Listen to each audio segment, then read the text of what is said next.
મોરબીમાં કોંગ્રેસે પ્રતિક ધરણા કર્યા। કથિત વોટ ચોરીના આરોપો મામલે પ્રદર્શન કર્યું। રાહુલ ગાંધીએ વોટ ચોરીના કર્યા છે આક્ષેપ, ત્યારે મોરબી કોંગ્રેસે ચાલુ વરસાદમાં ધરણા કર્યા। કોંગ્રેસના નેતાઓ અને કાર્યકર્તાઓ આ ધરણામાં હાજર રહ્યા હતા।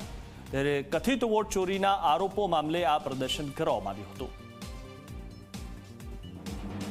આજે પ્રતિક ધરણાનો કાર્યક્રમનું આયોજન કરેલ છે, ત્યારે ગુજરાત લોકસભાના નેતા રાહુલ ગાંધી દ્વારા જે વોટ ચોરીના મુદ્દે પુરાવા સાથે જે દેશને રજૂઆત કરી છે, દેશની જનતાને અપીલ કરી છે કે વોટ ચોર ગાદી છોડ ના નારાને બુલંદ બનાવવા માટેનો આજે મોરબી જિલ્લા અને શહેર કોંગ્રેસ દ્વારાનો એક પ્રયાસ કરવામાં આવ્યો છે। તો પાટણમાં કોંગ્રેસના આગેવાનો અને કાર્યકર્તાઓએ ધરણા કર્યા છે। વોટ ચોરીના આક્ષેપો સાથે ધરણા કર્યા છે। જિલ્લા કલેક્ટર કચેરી ખાતે ધરણા કરવામાં આવ્યા। કોંગ્રેસે સૂત્રોચ્ચાર કરીને વિરોધ પણ નોંધાવ્યો અને મતદાર યાદીમાં ખોટા નામો નોંધાતા હોવાનો આરોપ પણ લગાવ્યો। પોલીસે 10થી વધુ કોંગ્રેસી કાર્યકર્તાઓની અટકાયત પણ કરી છે।